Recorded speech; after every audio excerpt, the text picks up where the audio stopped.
AP వక్ఫ్ board ఆధ్వర్యంలో తాలిమే హునర్ అనేటువంటి talent test జరగబోతోంది. 500 మంది బిడ్డలు ప్రాజెక్ట్ ఇది. ఈ దేశంలో పెద్ద రాజకీయ నాయకుడు పిల్లోడు ఎక్కడ చదువుతాడో మీ పిల్లోడు అక్కడే చదువుతాడు, మీ పాప అక్కడే చదువుతుంది. ఈ దేశంలో ఉండే పెద్ద ఐఏఎస్ ఆఫీసర్ పిల్లోడు ఎక్కడ చదువుతాడో, పెద్ద ఐపీఎస్ ఆఫీసర్ పిల్లోడు ఎక్కడ చదువుతాడో అక్కడ చదువుద్ది మీ బిడ్డ. ఎన్ని ఆస్తులు ఇచ్చినా డబ్బులు ఇచ్చినా వీళ్ళ జీవితాలు మారం. వీళ్ళకి ఏకైక solution for this community education, education, education. భారతదేశంలోనే ఆంధ్రప్రదేశ్ వక్ఫ్ బోర్డ్ అంటే దానికి గర్వపడేటట్టుగా చేస్తాము.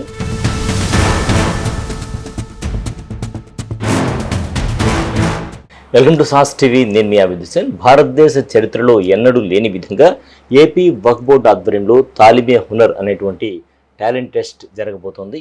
అసలు ఈ టాలెంట్ టెస్ట్కు ఎవరు అర్హులు, ఈ టాలెంట్ టెస్ట్ ద్వారా ఎంపికైనటువంటి విద్యార్థులు ఏ కోర్సు చేరబోతారు, ఏంటి, ఆ వివరాలు తెలుసుకుందాం.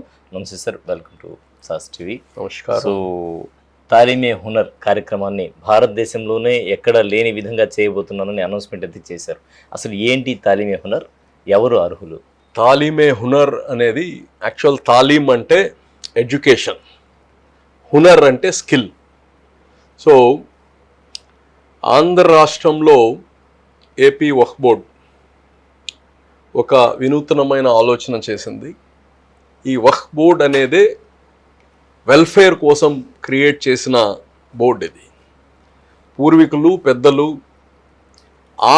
తమ ఆస్తులు ఈ సమాజంలో పేదవాళ్ళకి, అలాగనే మసీదులు కావచ్చు, మద్రసాలు కావచ్చు, దర్గాలు కావచ్చు, దీని మెయింటెనెన్స్ కోసం ఎలాగైతే ఎండోమెంట్స్లో ఆనాటి పెద్దలు భూములు ఇచ్చి ఆ యొక్క దేవాలయాలకి దీపాలు పెట్టడానికి అక్కడ మెయింటెనెన్స్ కోసం ఎలాగిచ్చారో అలాగనే వఫ్ అనేది nothing but it's a endowment, Muslim endowment.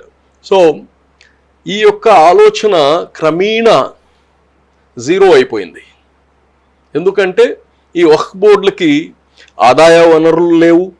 ఎందుకంటే ఉండే ఆస్తులన్నీ ఎంక్రోచ్ అయిపోవడం, ఒకవేళ ఆస్తులు ఉన్నా దానిపైన వచ్చే ఆదాయం మీగర్. వక్ఫ్ బోర్డుకు వచ్చేది 100 రూపాయల ఆదాయం వస్తే 5 రూపాయలు బోర్డుకు వస్తుంది. సో ఆ డబ్బుల మేనేజ్మెంట్కే సరిపోయే స్థితిలో ఉన్నప్పుడు ఈ వక్ఫ్ బోర్డు ఈ యొక్క వెల్ఫేర్ యాక్టివిటీకి ఆలోచించే పరిస్థితి లేకుండా పోయింది.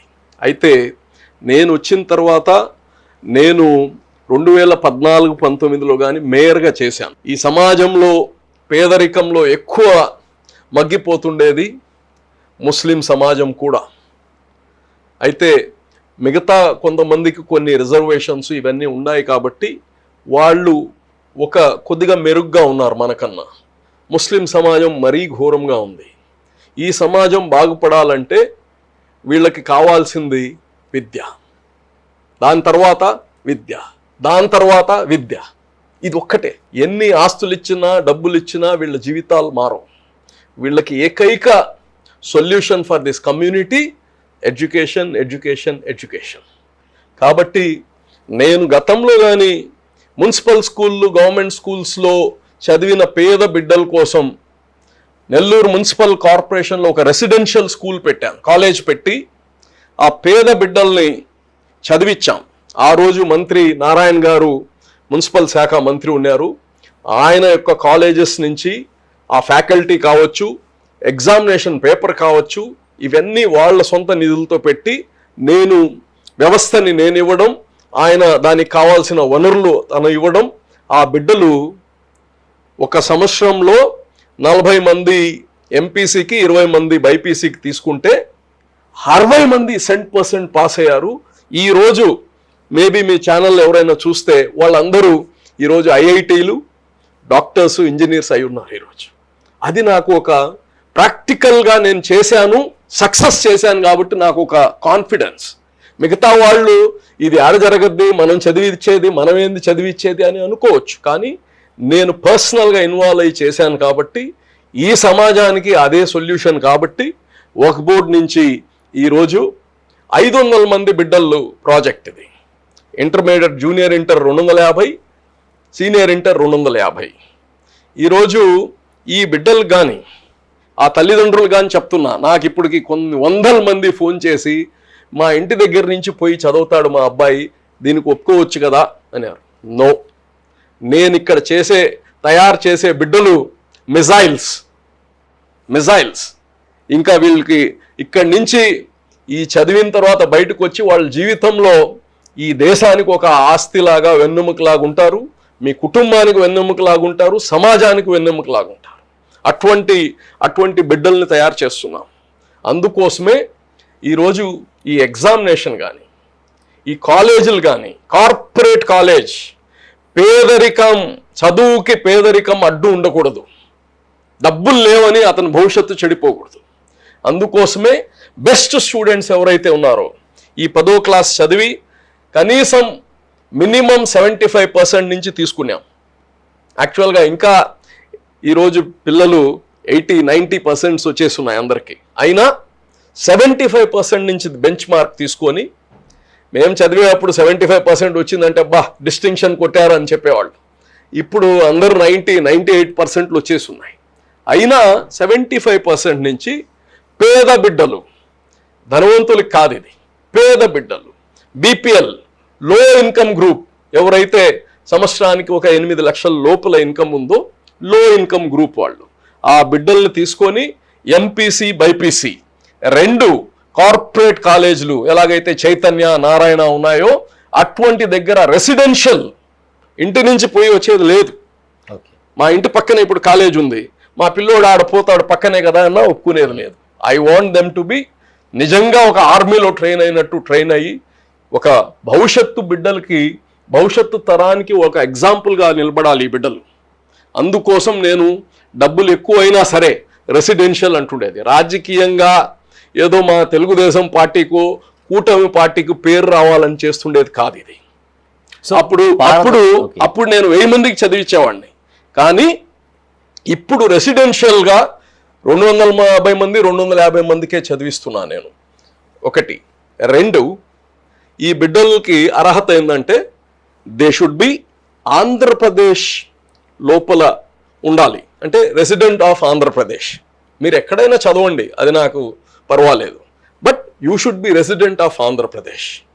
2, మీరు బీపీఎల్కి లేదా లో ఇన్కమ్ గ్రూప్కి సంబంధించిన వాళ్ళు ఉండాలి. 3, మీరు వచ్చి 450, అంటే స్టేట్ సిలబస్ అయితే ఎస్ఎస్సి అయితే 450 మార్కులు, అంటే 75%. అలాగనే సిబిఎస్ఈ, మిగతా ఈక్వలెంట్ ఐసిఎస్సి వాళ్ళకి కానీ 75%. సో వీళ్ళందరికీ ఎగ్జామినేషన్ పెట్టబోతున్నాము. ఈ రోజు నుంచి, అంటే 6వ తారీఖు నుంచి ఉదయం నుంచి అప్లికేషన్ స్టార్ట్ అయ్యాయి. ఆన్లైన్ అప్లికేషన్ మా వెబ్సైట్ ఇచ్చాము, అవన్నీ ఎగ్జామినేషన్ మోడల్ ఇచ్చాము. వీళ్ళకి పెట్టే ఎగ్జామ్ కానీ మేమేదో ఐఐటికి పెట్టే పేపర్ పెట్టట్లేదు.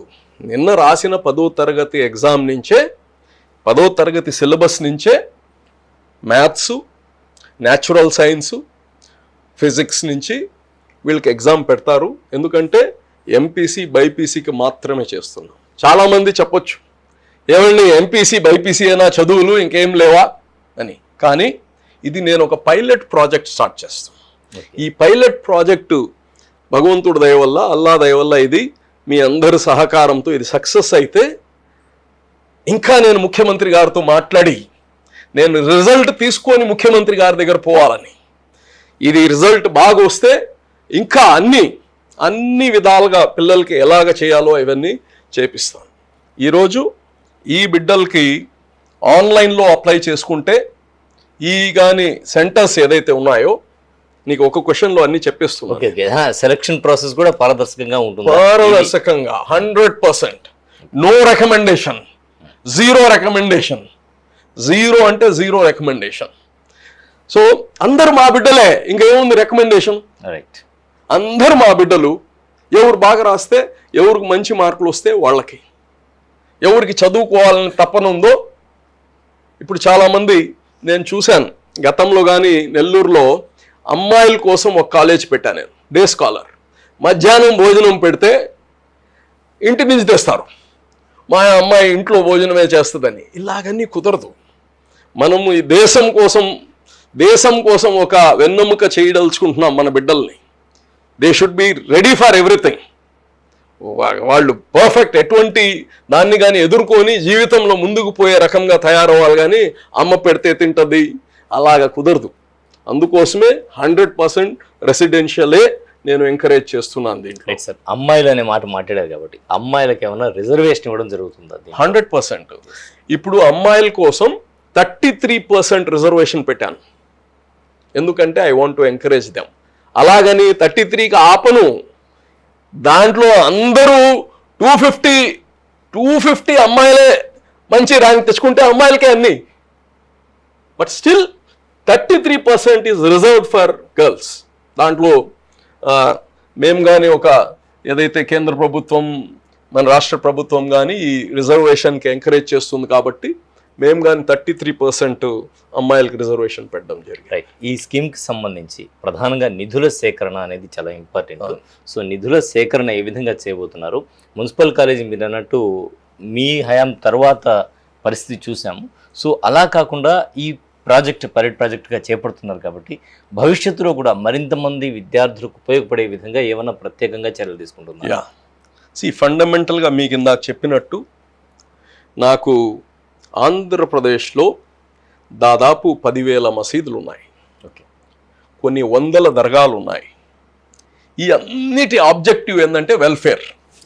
ఈ ఆబ్జెక్టివ్ ఆఫ్ ఎనీ వఫ్, అది నవాబ్ గారు ఎవరైనా ఇచ్చుండొచ్చు, రాజులు ఇచ్చుండొచ్చు, లేకపోతే ఎవరైనా పెద్దవాళ్ళు ఈ సమాజం కోసం దానం చేసి ఉండొచ్చు. ఈ అన్నిటి లోపల ఆబ్జెక్టివ్ చూస్తే పేదలకి అన్నం పెట్టండి, పేద బిడ్డలకి చదివేయండి, మీ మసీదులకి లేకపోతే దర్గాలకి దీంతో మీరు అక్కడ పనిచేసే ఇమాంలు మౌజన్లకి లేదా అక్కడ పనిచేసే వాళ్ళకి జీతాలు ఇవ్వండి, దీన్ని మెయింటెనెన్స్ చేయండి, దేవుడిది కాబట్టి దీన్ని క్లీన్ అండ్ గ్రీన్ పెట్టండి.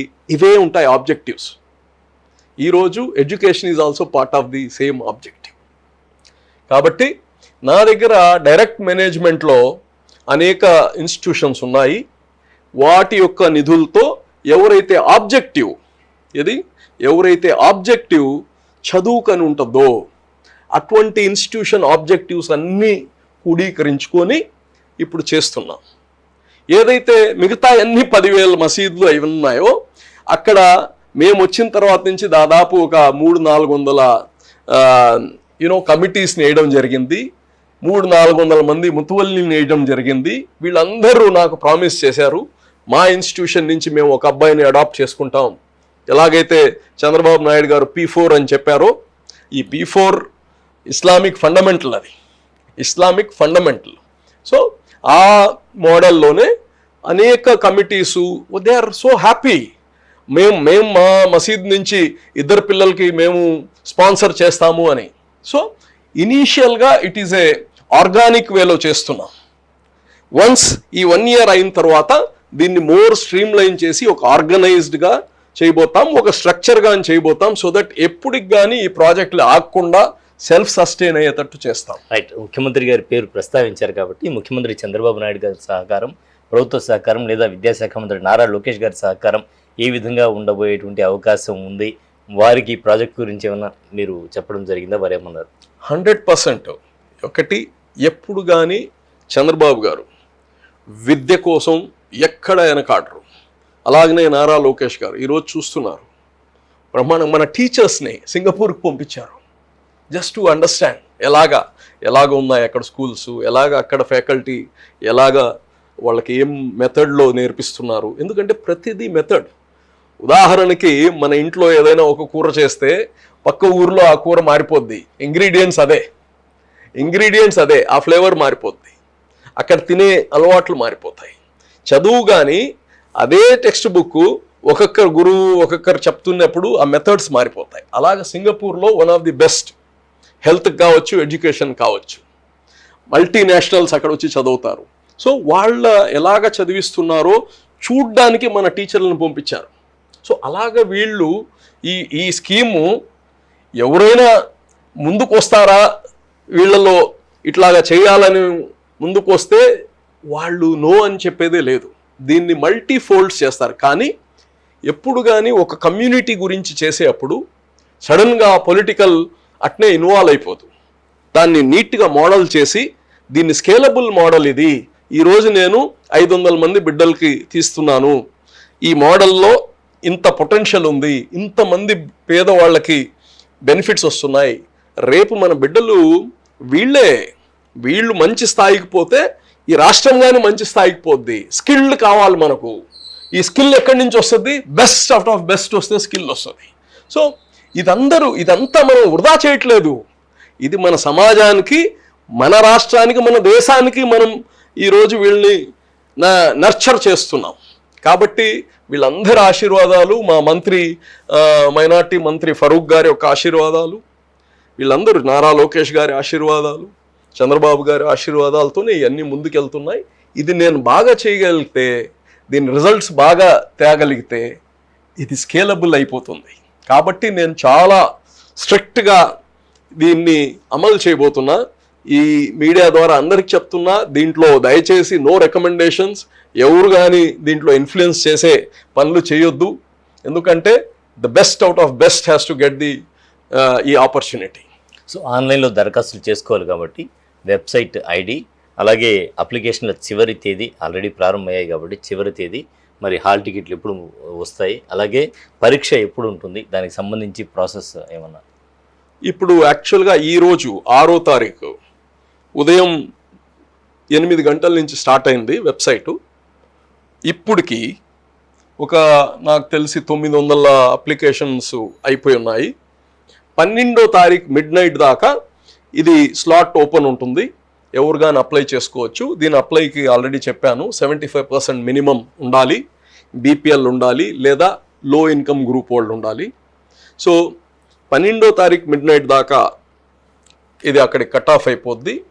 13వ తారీఖు నుంచి ఈవినింగ్ నుంచి they can collect their hall tickets. అది కానీ ఆన్లైన్లోనే, ఎక్కడ వచ్చి డైరెక్ట్గా ఫిజికల్గా తీసుకునేది ఏం లేదు. ఇప్పుడు సెంటర్స్ కానీ అనంతపూర్ పెడుతున్నాము, తర్వాత నంద్యాల పెడుతున్నాము, తర్వాత కర్నూలు పెడుతున్నాము, తిరుపతి పెడుతున్నాము, కడప పెడుతున్నాము, నెల్లూరు, తర్వాత గుంటూరు, విజయవాడ, రాజమండ్రి, విశాఖపట్నం. ఈ 10 సెంటర్స్ ప్రస్తుతానికి 10 డిస్ట్రిక్ట్స్లో పెడుతున్నాము. అక్కడ కానీ ఏ సెంటర్ అక్కడ వచ్చే అప్లికేషన్స్ని బట్టి, సపోజ్ అక్కడ 2-3 colleges, schools, government schools, colleges తీసుకొని అక్కడ పెడతాము. ఎగ్జామినేషన్ వచ్చి 17వ తారీఖు సండే మధ్యాహ్నం నుంచి ఉంటుంది ఎగ్జాము. అవన్నీ కానీ డీటెయిల్గా ఆన్లైన్ అప్లికేషన్లో అన్నీ ఉంటాయి. సో దానికి కావాల్సిన అన్ని ఏర్పాట్లు కానీ చేస్తున్నాం మేము. సో డిస్క్రిప్షన్లో మనం లింక్ కూడా పెట్టడం జరుగుతుంది. సో లింక్ని మీరు క్లిక్ చేసి అప్లికేషన్ ఫిలప్ చేసుకునేటువంటి అవకాశం ఉంటుంది. చివరిగా తల్లిదండ్రులకి ఏమైనా చెప్పదలిచారా? మీ బిడ్డలకు ఈ 10th తర్వాత ఇంటర్మీడియట్, దాని పేరే ఇంటర్మీడియట్ ఇది. సో మీ బిడ్డలకి ప్రోత్సహించండి. చాలా బాగా అందరు చదువుతున్నారు, ప్రోత్సహించండి. మీ బిడ్డలకి రెసిడెన్షియల్లో ఉండాలంటే ఉండాలి. సో ఆ ఛాలెంజ్ ఇప్పటి నుంచే తీసుకోవాలి. మనం ఈ ఏదైనా సాధించాలంటే ఈ చిన్న చిన్న ఛాలెంజెస్ని, ఇల్లు వదిలి రాము, ఆడపిల్లల గురించి చెప్తున్నా నేను. తల్లిదండ్రులు మీ ముందరే ఉండాలి, మీ కళ్ళ ముందరే ఉండాలి, మీ పక్కింట్లో పక్క గొంతులోనే చదువుకోవాలి. అట్లా చేయొద్దు. Let them fly. వాళ్ళ జీవితంలో మీరు ఎప్పుడు ఒకసారి మీరు పెళ్లి చేసేసిన తర్వాత మీరు ఏం చేయలేరు. ఆ బిడ్డ తన కాళ్ళ మీద నిలబడేటట్టు చేయడమే మీరు ఆ బిడ్డకి నిజంగా ఇచ్చే స్వేచ్ఛ. కాబట్టి తన కాళ్ళ మీద నిలబడాలంటే ఇప్పుడు ఉండే పరిస్థితుల్లో బెస్ట్ అవుట్ ఆఫ్ బెస్ట్ మేము ఇస్తున్నాం. Best out of best. మీకు తెలిసిన ఈ దేశంలో పెద్ద రాజకీయ నాయకుడు పిల్లోడు ఎక్కడ చదువుతాడో మీ పిల్లోడు అక్కడే చదువుతాడు, మీ పాప అక్కడే చదువుద్ది. ఈ దేశంలో ఉండే పెద్ద ఐఏఎస్ ఆఫీసర్ పిల్లోడు ఎక్కడ చదువుతాడో, పెద్ద ఐపీఎస్ ఆఫీసర్ పిల్లోడు ఎక్కడ చదువుతాడో అక్కడ చదువుద్ది మీ బిడ్డ. కాబట్టి ఈ అవకాశాన్ని పోగొట్టుకోవద్దు. కాబట్టి హాస్టల్ అనగానే, రెసిడెన్షియల్ అనగానే మీరు నిరుత్సాహపడొద్దు, మీ పిల్లల్ని ప్రోత్సహించండి. 2 సంవత్సరాలు కష్టపడితే నెక్స్ట్ వాళ్ళకి స్కై ఈజ్ ది లిమిట్, వాళ్ళకి sky is the limit. So ఈ యొక్క మిషన్ వక్ఫ్ బోర్డ్ ఎడ్యుకేషన్ మిషన్ ఇది. దీంట్లో మీరందరూ సపోర్ట్ చేయండి. మీ బిడ్డలకి మంచి భవిష్యత్తు ఉంటుంది. ఇదే కాదు, స్కిల్ డెవలప్మెంట్ కానీ చేస్తున్నాం. అపార్ట్ ఫ్రమ్ ఇదే కాదు, స్కిల్ డెవలప్మెంట్ ఆల్రెడీ 17 సెంటర్స్ని ఐడెంటిఫై చేశాం. ఇప్పుడు ఆల్రెడీ 3 సెంటర్స్ రెడీగా ఉన్నాయి. ఒక సెంటర్ ఆల్రెడీ మేము కస్మూర్ అనే దర్గాలో చేశాము. ఒక బ్యాచ్ అయిపోయింది. ఆడపిల్లలందరూ అంటే టైలరింగ్ అంటున్నాం, it's not tailoring, fashion designing. Tailoring పాత రోజులు ఇది. Now we're going for fashion designing. వాళ్ళకి ట్యూటర్స్ని పెడుతున్నాం, ఎక్స్పర్ట్స్ని తెస్తున్నాం. ఇదన్నీ 1 by 1 ఒక రోజులో చేసేసేవి కాదు. తప్పకుండా వక్ఫ్ బోర్డ్ అనేది భారతదేశంలోనే, ఆంధ్రప్రదేశ్ వక్ఫ్ బోర్డ్ అంటే దానికి గర్వపడేటట్టుగా చేస్తాము. ఆంధ్రప్రదేశ్ ప్రజలందరూ కానీ వక్ఫ్ బోర్డ్తో మీరు మమేకం అవ్వండి. మన ఆస్తులు ఎక్కడున్నా దాన్ని కాపాడుకుందాం. ఆ ఆస్తుల నుంచి ఇన్కమ్ జనరేట్ చేస్తాం. వచ్చిన ఇన్కమ్ మన పేద బిడ్డల కోసం, పేద సమాజంలో ఎవరున్నారో వాళ్ళకు వాడదామని కానీ తెలియజేస్తా ఉన్నా. రైట్, ధన్యవాదాలు అజీజ్ గారు. విద్యకు పేదరికం అడ్డు కాకూడదు అనేటువంటి సమున్నత ఆశయంతో ముందుకు సాగుతున్నారు. విద్య ద్వారానే ఉన్నత భవిష్యత్తు సాధ్యం, అది ఒక్కటే సమాజంలో మార్పు తీసుకొస్తుంది అని సమున్నత ఆశయంతో ఈ కార్యక్రమాన్ని ఏదైతే తాలీమే హునర్ పేరుతో నిర్వహిస్తున్నారో, అర్హత గల ప్రతి విద్యార్థి దీన్ని సద్వినియోగం చేసుకోండి. అర్హతలు అయితే మనం చెప్పడం జరిగింది. కింద డిస్క్రిప్షన్లో లింక్ కూడా పెట్టడం జరుగుతుంది. లింక్లో ఫారం ఫిలప్ చేసి మీరు ఖచ్చితంగా ఈ అవకాశాన్ని సద్వినియోగం చేసుకోవాలని కోరుకుంటుంది సాస్ టీవీ. కెమెరామెన్ మహేష్తో Hussain, SAS TV Nellore. Doctor Rajasekhar eye hospital super speciality eye care centre. కంటి ఆపరేషన్లకు చెన్నై, మధురై వెళ్లనవసరం లేకుండా ప్రపంచ స్థాయి ఆధునిక ఆపరేషన్లు ఇప్పుడు మన నెల్లూరులో. సత్యసాయి భజన మందిరం ప్రక్కన 3వ మెయిన్ రోడ్, రామ్మూర్తి నగర్, నెల్లూరు.